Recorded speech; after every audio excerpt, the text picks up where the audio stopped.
students, I am Ajay from Ajay Chemistry Classes YouTube channel and you are watching Ajay Chemistry Classes video lecture. Students, watch this video till the last. आज का topic है हमारा chemical kinetics. ये जो है chapter chemical kinetics,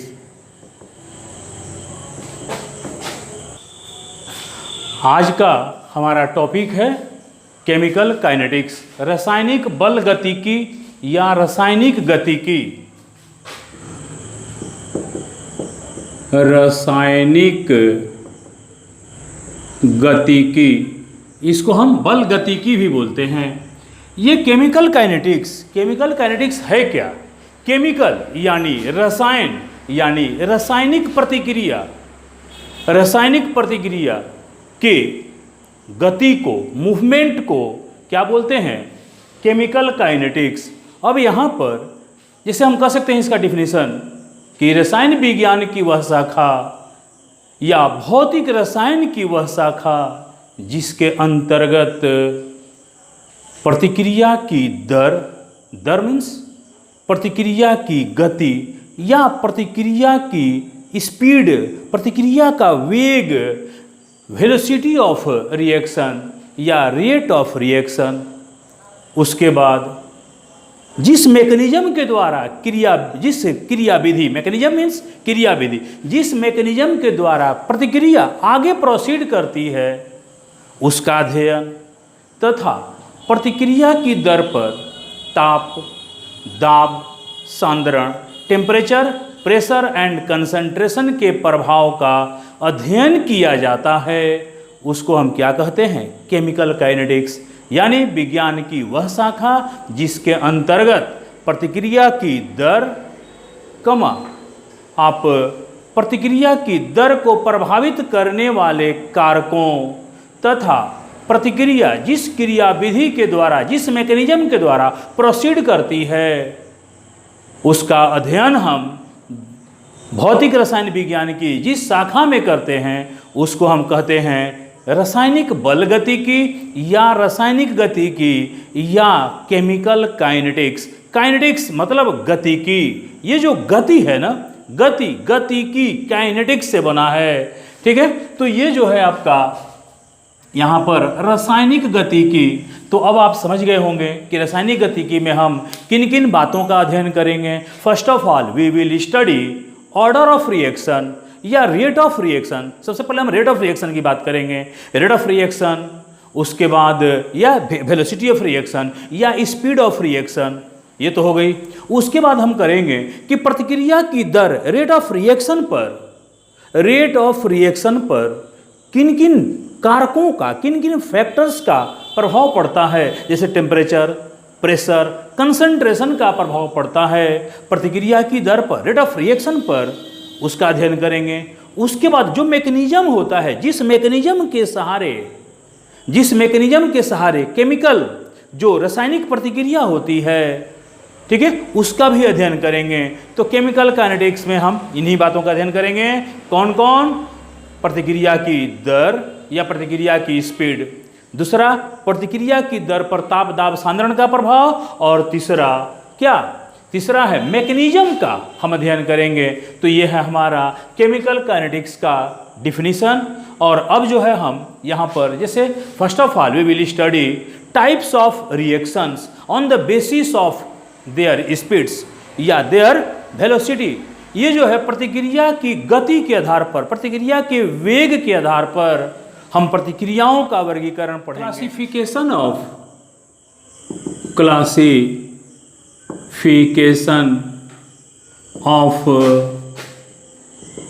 chemical reactions on the basis of rates और speeds और velocities. ये जो है यानी हम देखेंगे दर या स्पीड या वेलोसिटी के वेग के आधार पर रासायनिक प्रतिक्रियाओं का वर्गीकरण तो देयर आर, यहाँ पर पहले आप जान जाइए कि इसका हिंदी क्या होगा कि वेग के आधार पर रासायनिक प्रतिक्रियाओं का वर्गीकरण, classification of chemical reactions on the basis of rates और स्पीड्स और वेलोसिटीज। तो यहाँ पर हम there are three types of chemical reactions, there are three types of chemical reactions on the basis of their speeds. पहला जैसे very fast reaction, very fast reactions, दूसरा very slow reactions and तीसरा moderate reactions. यहाँ पर ये जो है आपका, जैसे इसको हम कहेंगे very fast reactions, very slow reactions,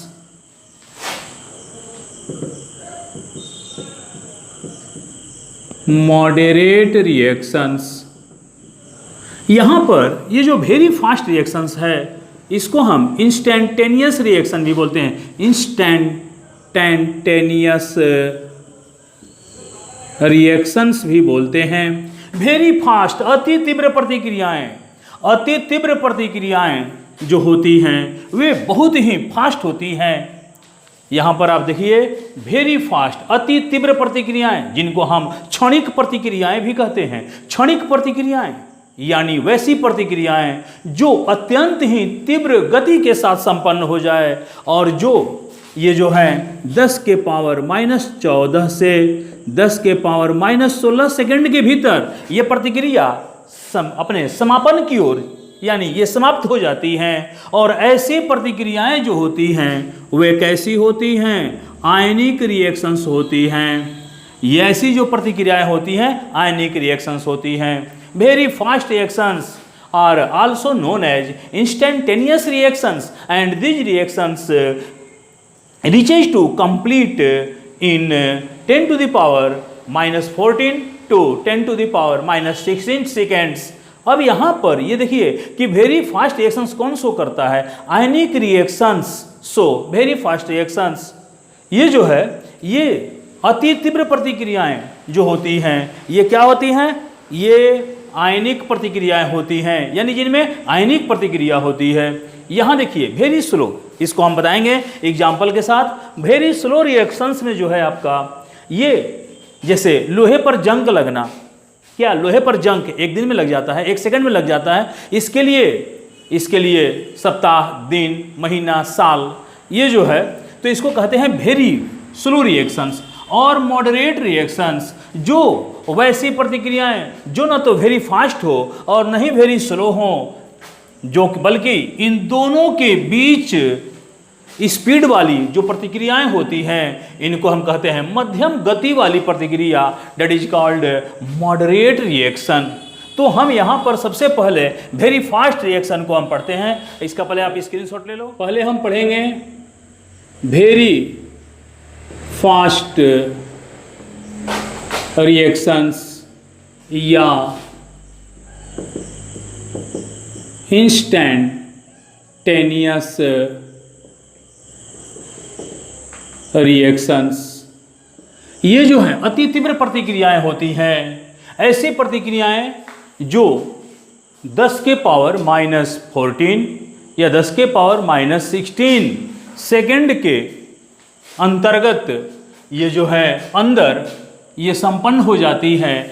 they are called very fast reactions और इंस्टेंटेनियस रिएक्शंस। आप एग्जाम्पल पहले ले लीजिए यहाँ पर, जैसे मान लो barium chloride plus H2SO4 arrow BaSO4 plus, अब ये जो है PPT अवक्षेप ये हो गया अवक्षेप के रूप में पात्र के पेंदी में जाकर के बैठ जाएगा।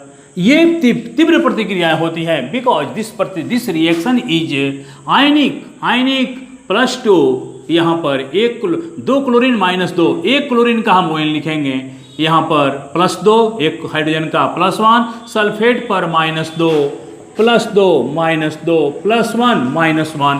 दिस इज आयनिक रिएक्शंस यहाँ पर ये जो प्रतिक्रियाएं होती हैं वेरी फास्ट, ये आपका वेरी फास्ट रिएक्शंस, जैसे ये है आपका एसिड और ये है बेस अम्ल और ये भस्म, ये भी आयनिक है, +1 -1 +1 इस पर हाइड्रोक्साइड पर -1, तो ये होगा NaCl और H2O।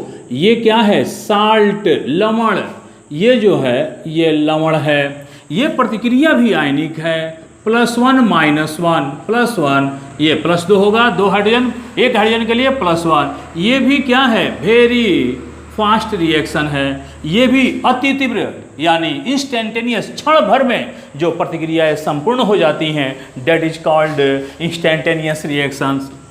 जैसे एग्जाम्पल और ले लो, मान लो सिल्वर नाइट्रेट है और ये सोडियम क्लोराइड है, तो सिल्वर क्लोराइड और ये NaNO3, तो ये जो है देखो ये है PPT प्रेसिपिटेशन, ये है आपका अवक्षेप।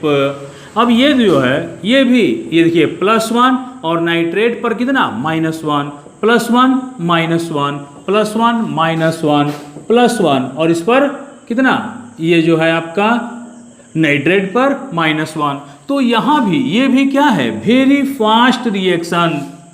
यहाँ पर क्या है आप देख लीजिए कि इनमें सभी आयनिक जो है रेडिकल हैं। अगर इसको हटाइएगा तो बेरियम +2 और ये chloride ion, hydrogen ion, sulphate ion, sodium ion, hydroxide ion, hydrogen ion, chloride ion, silver ion और ये नाइट्रेट आयन। इस तरह से यहाँ पर they are so many ions, so these are ionic reactions and ionic reactions are very fast reactions। तो ये जो है ये जो प्रतिक्रियाएं हैं ये क्षण भर में, ध्यान रखिएगा, ये जो है 10 के पावर -14 से लेकर के 10 के पावर -16 सेकेंड में ही कंप्लीट हो जाती है। ऐसी प्रतिक्रियाओं की गति को केमिकल काइनेटिक्स में मापा नहीं जा सकता है।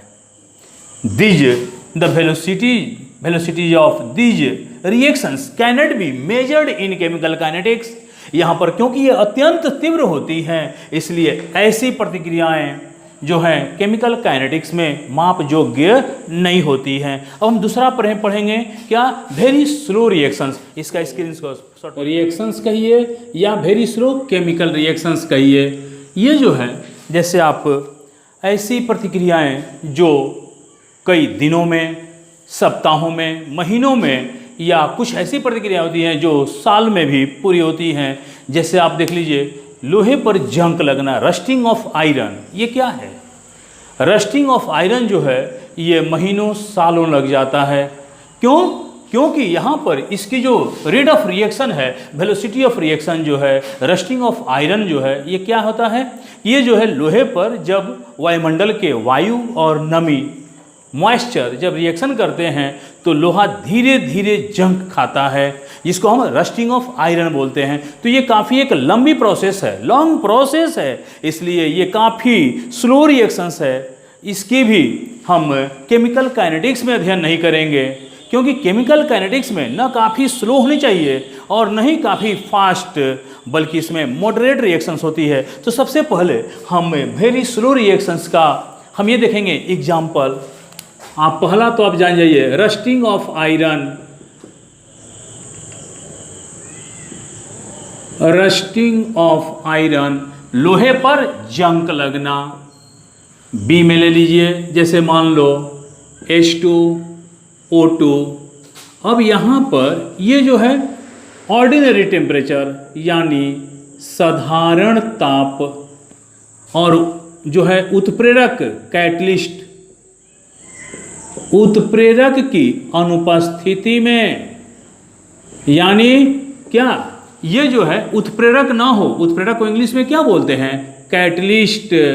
उत्प्रेरक ना हो, ध्यान दीजिए, हाइड्रोजन और ऑक्सीजन, ये क्या बनाता है? ये बनाता है जल साधारण ताप पर, साधारण ताप पर, और वो भी बिना उत्प्रेरक के, यानी उत्प्रेरक की अनुपस्थिति में, उत्प्रेरक ना हो, कैटलिस्ट ना हो। तो ऐसी प्रतिक्रियाएं भी काफ़ी लंबी समय लेती हैं। कई कई दिन, कई कई सप्ताह लग जाते हैं इस प्रतिक्रिया को संपन्न होने में। तो ये जो हाइड्रोजन और ऑक्सीजन की जो प्रतिक्रिया है जिससे जल बनता है, ये काफ़ी जो है ये स्लो प्रतिक्रिया है। तो ऐसे प्रतिक्रिया का भी अध्ययन हम केमिकल काइनेटिक्स में नहीं करते हैं। जैसे एक और ले लीजिए, जैसे मान लो CO कार्बन मोनोऑक्साइड और ये 2H2, ये जो है यहाँ कक्षा का ताप, रूम टेम्परेचर, कक्षा ताप, तो ये जो है आपका ये क्या बनाएगा, CH3OH मिथेनॉल। ये जो है ये भी काफ़ी क्या है, ये काफ़ी स्लो प्रतिक्रिया है कक्षा के ताप पर। तो यहाँ पर अब देखिए स्लो प्रतिक्रिया को हम फास्ट कर सकते हैं या किसी फास्ट प्रतिक्रिया को हम स्लो कर सकते हैं। कैसे कर सकते हैं? यदि उसके हम जो फैक्टर्स हैं, ताप, दाब, सांद्रण को हम बढ़ा दें तो वो जो है वो क्या होती है, वो जो होती है अपना कि यहाँ पर वो अपना वेलोसिटी चेंज कर सकती हैं। लेकिन जनरली जो है अगर इसको नॉर्मल जो है ये प्रतिक्रिया, नॉर्मल प्रतिक्रिया जैसे वो होती थी वेरी फास्ट रिएक्शंस में, वो अपने आप होती थी काफ़ी तीव्र, और ये अपने आप होती हैं काफ़ी स्लो। तो इसलिए जो है यहाँ पर इसको हम किस कैटेगरी में रखेंगे, वेरी स्लो रिएक्शंस में हम रखते हैं इसको। तो ये जो है आपका वेरी स्लो रिएक्शंस है।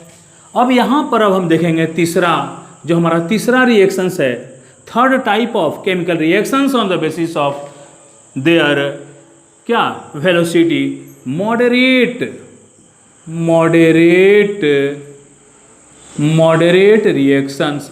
ये क्या है, मध्यम गति वाली प्रतिक्रिया। यहाँ देखिए वैसी प्रतिक्रिया जो न तो अत्यंत तीव्र हो और न ही अत्यंत स्लो हो, क्या कहलाती हैं, ऐसी प्रतिक्रियाएं ही कहलाती हैं मॉडरेट प्रतिक्रियाएं, यानी मध्यम गति वाली प्रतिक्रियाएं। और मॉडरेट रिएक्शंस का ही हम अध्ययन करते हैं, इनके वेग को ही हम केमिकल काइनेटिक्स में मापते हैं, और ऐसे ही रिएक्शंस का हम केमिकल काइनेटिक्स में अध्ययन करते हैं। कैसे, मॉडरेट रिएक्शंस का। ठीक है, इसका हम एग्जाम्पल देखेंगे, जैसे हाइड्रोजन परऑक्साइड का विघटन, decomposition of hydrogen peroxide.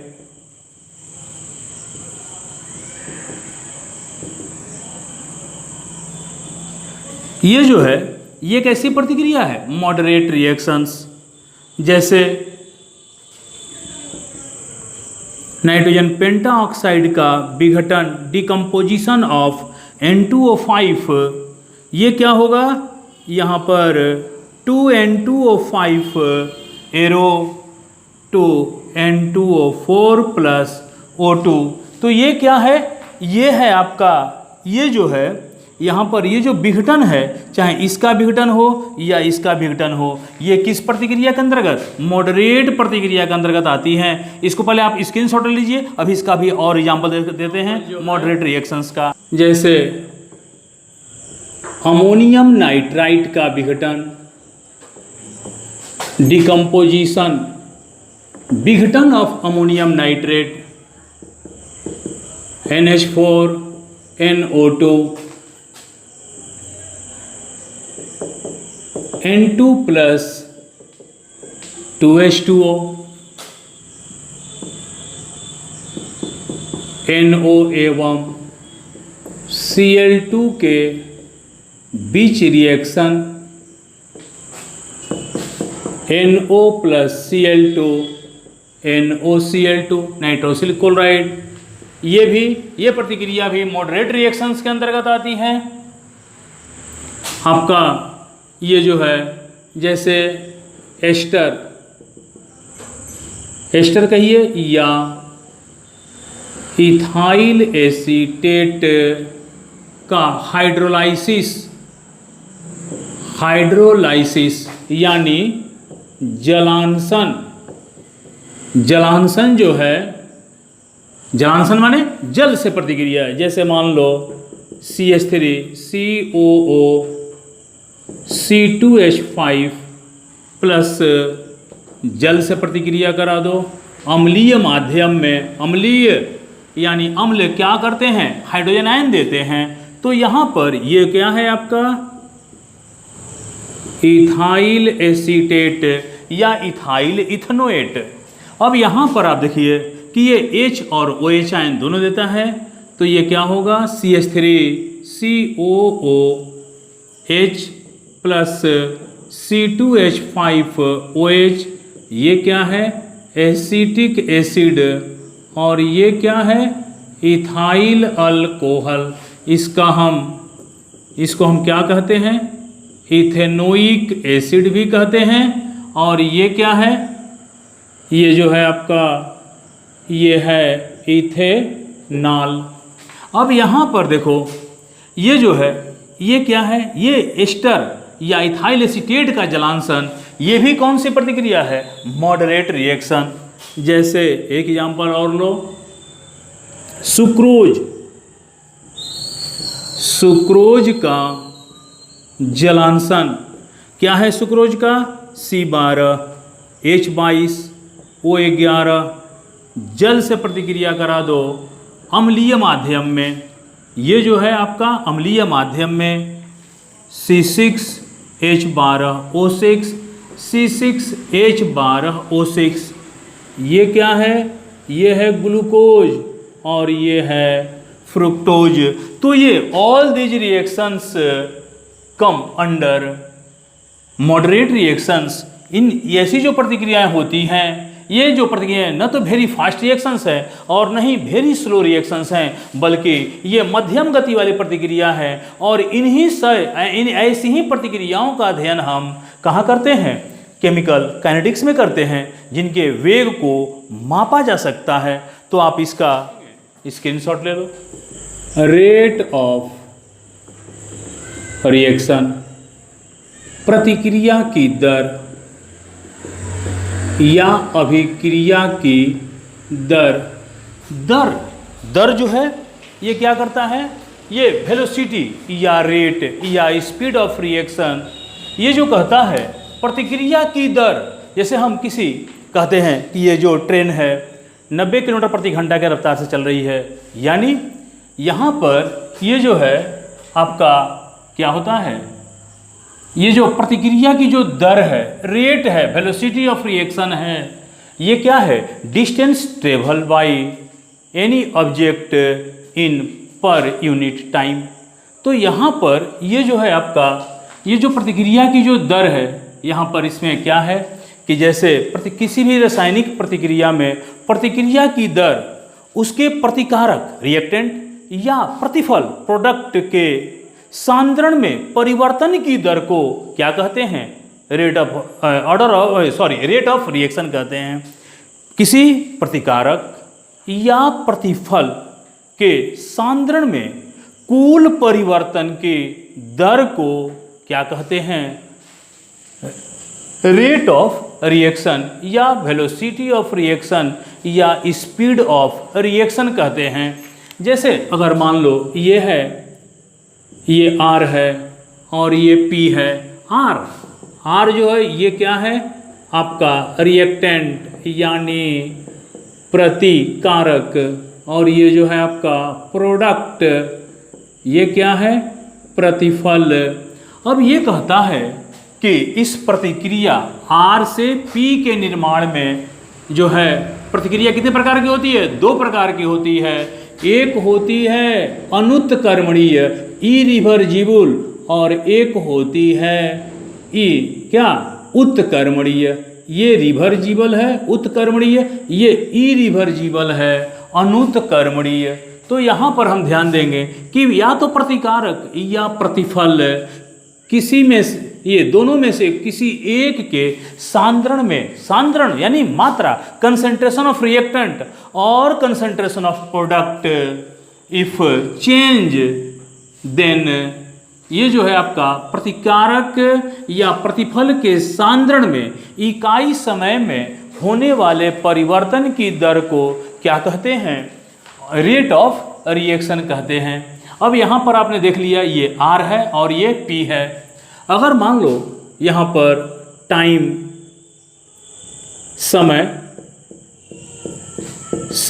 T1 हो तो R का मोलर सांद्रण, R का मोलर सांद्रण बराबर R1। ध्यान देना है, ये जो इसको आप मैथ में क्या कहते हो, बड़ा ब्रैकेट, मझला ब्रैकेट जो भी कहते हो, ये जो है ये मझला ब्रैकेट और बड़ा ब्रैकेट ये नहीं है, ये है मोलर सांद्रण। अगर हम इसको लिख दें यहाँ तो ये क्या है, केवल R1।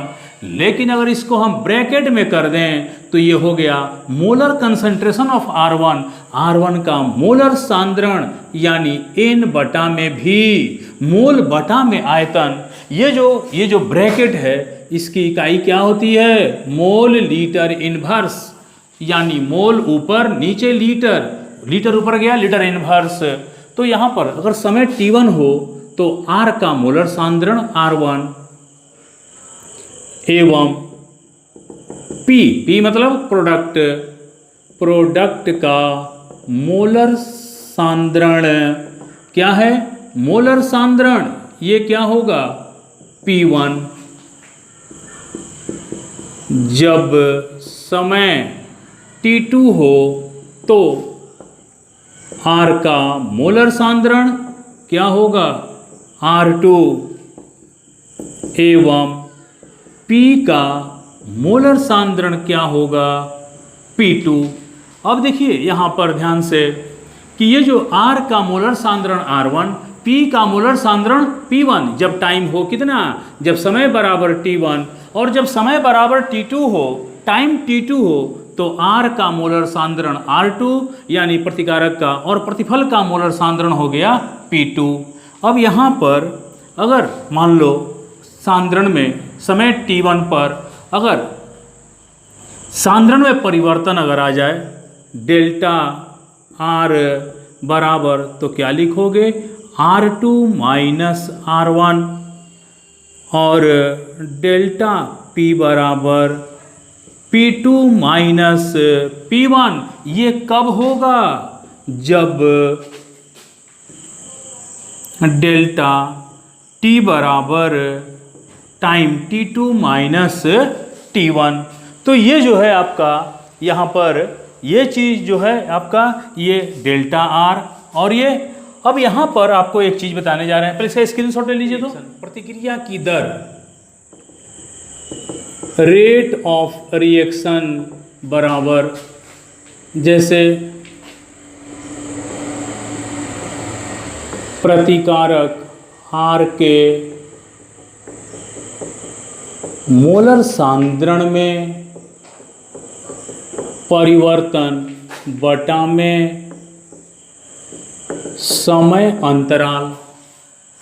यहाँ पर रेट ऑफ रिएक्शन जो है प्रतिकारक, एक मिनट इसको हम पहले शॉर्ट कर देते हैं। यहाँ पर जैसे प्रतिकारक या प्रतिफल के, प्रतिकारक या प्रतिफल के मोलर सांद्रण में परिवर्तन बटा में समय अंतराल।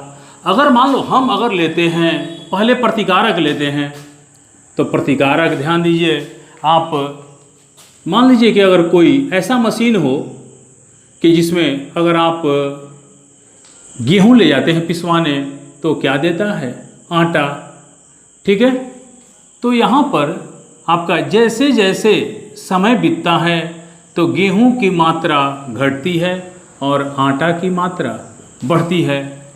यहाँ पर आप देखिए, अगर कोई ऐसा भी हो कि आटा से भी गेहूं बन जाए, ऐसा होता नहीं है, लेकिन अगर मान लीजिए तो शुरू में क्या होगा, आटा की मात्रा क्या होगी, घटेगी, और धीरे धीरे गेहूं की मात्रा बढ़ेगी। लेकिन ये कंडीशन होता नहीं है, ठीक है। अब यहाँ पर हम अपने टॉपिक पे आते हैं कि जैसे ही प्रतिकारक अगर कोई रिएक्शन होता है, मान लो ये R और P, जैसे ही प्रतिक्रिया शुरू होगी तो धीरे धीरे P की मात्रा बढ़ती जाएगी और R की मात्रा क्या होगी, घटती जाएगी।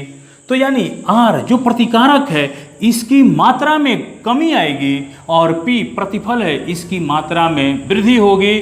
तो ये जो है आपका, ये अगर हम प्रतिकारक लेते हैं, प्रतिकारक R के मोलर सांद्रण में कमी बटा में समय अंतराल। और अगर प्रतिफल लोगे क्या होगा? प्रतिफल P के मोलर सांद्रण में वृद्धि बटा में समय अंतराल। अब यहाँ पर एक चीज आपको बता देते हैं कि ये जो है आपका यहाँ ये क्या है? Rate of reaction. Rate of reaction अगर हम प्रतिकारक की मात्रा में लेंगे, प्रतिकारक के मोलर सांद्रण में क्या हो रही है? कमी। प्रतिकारक कौन है? ये R है, डेल्टा R। अगर हम यहाँ डेल्टा R लिखेंगे और नीचे टर्म समय अंतराल कितना है जी? डेल्टा T, ध्यान दीजिएगा। और यहाँ पर ये अगर हम प्रोडक्ट के मामले में लेते हैं तो क्या होगा? डेल्टा P बटा में डेल्टा T। अब देखिए, प्रतिकारक के सांद्रण में कमी माइनस प्रतिफल P के मोलर सांद्रण में वृद्धि, ये क्या होगा? प्लस। दोनों ही रेट ऑफ रिएक्शन है। यहाँ पर आप ध्यान देंगे कि ये जो है ये R क्या है? ये concentration, molar concentration of R is the difference of molar concentration of R2 and molar concentration of R1। ये P क्या है? डेल्टा P क्या है? Mole difference between the molar concentration of P2 and molar concentration of P1। तो अब इसका use अभी नहीं है, यहाँ दीजिएगा। और समय अंतराल कितना है जी? T2 माइनस T1 यानी डेल्टा T। तो ये जो है आपका ये माइनस, ध्यान दीजिएगा, ये माइनस बता रहा, ये क्या बतला रहा है? सिर्फ ये बतला रहा है कि मोलर, ये प्रतिकारक R के मोलर सांद्रण में कमी और प्रतिफल P के मोलर सांद्रण में वृद्धि। तो वृद्धि के लिए प्लस लगाया जाता है और कमी के लिए माइनस। लेकिन एक बात ध्यान रखिएगा, the rate of reaction, rate of जो रिएक्शन होता है, रेट ऑफ रिएक्शन ये कभी भी निगेटिव नहीं होता है। आप कह सकते हैं कि सर यहाँ पर तो निगेटिव है, नहीं, ये निगेटिव केवल एक सिंबॉलिक साइन है यहाँ पर, जो ये बतलाती है कि प्रतिकारक R के मोलर सांद्रण में कमी होती है। एक्चुअली ये डिनोट करती है R की जो मात्रा घटेगी ना उसी में। तो यहाँ पर ध्यान दीजिएगा, ये माइनस और R की जो मात्रा घट रही है वो माइनस मिल करके क्या हो जाएगा? प्लस। यानी rate of reactions always be positive. इसका जो वैल्यू होगा वो हमेशा धनात्मक ही होगा। इसलिए आप यहाँ पर कन्फ्यूजन नहीं करेंगे। ये जो माइनस है ये ओनली सिंबॉलिक है और ये भी ओनली सिंबॉलिक है। ये प्लस साइन ये बताता है कि प्रतिफल P के मोलर सांद्रण में वृद्धि और ये माइनस डेल्टा R यानी प्रतिकारक R के मोलर सांद्रण में कमी को दर्शाता है। जैसे हम कोई भी रिएक्शन ले सकते हैं, जैसे मान लो PCl5 का विघटन ले लो, क्या होगा? PCl3 और ये Cl2। ये प्रतिफल है, सॉरी प्रतिकारक है। इसकी मात्रा जैसे जैसे टाइम पास होगा इसकी मात्रा क्या होगी? घटेगी। और इनकी मात्रा धीरे धीरे क्या होगी? बढ़ेगी। आप गेहूं ले जाते हैं तो गेहूं की मात्रा मिल में धीरे धीरे जैसे जैसे टाइम बढ़ते जाता है, पास होते जाता है, समय व्यतीत होते जाता है, प्रतिकारक की मात्रा घटती है, गेहूं की मात्रा घटती जाती है और गेहूं के आटा की मात्रा बढ़ती जाती है। तो यहाँ पर अब ये इसके लिए हम क्या करेंगे? रेट ऑफ रिएक्शन क्या होगा? ये देखिए माइनस और डेल्टा PCl5 बटा में डेल्टा T। अब देखिए इसके लिए क्या होगा? ये दोनों क्या है? प्रतिफल है, प्लस होगा डेल्टा PCl3 बटा में डेल्टा T। इसके लिए भी सेम वही होगा, प्लस होगा ये Cl2 बटा में। ये देखिए ये प्रतिक्रिया है, इसकी रेट ऑफ रिएक्शन रिएक्टेंट के लिए माइनस, प्रोडक्ट के लिए प्लस, प्रोडक्ट के लिए प्लस। तो यही कहता है रेट ऑफ रिएक्शन में कि क्या कहता है कि इकाई समय में किसी भी समय अंतराल में प्रतिकारक की मात्रा में जो कमी या प्रतिफल की मात्रा में जो वृद्धि होती है वही तो रेट ऑफ रिएक्शन है, वही स्पीड ऑफ रिएक्शन है, वही वेलोसिटी ऑफ रिएक्शन है। तो स्टूडेंट्स आप स्क्रीनशॉट ले लो। आज के लिए इतना ही। इसको आप केमिकल काइनेटिक्स पार्ट 1 है और अगले वीडियो लेक्चर में हम केमिकल काइनेटिक्स पार्ट 2 का हम वीडियो बनाएंगे जिसमें हम लोग और आगे बढ़ेंगे। तब तक के लिए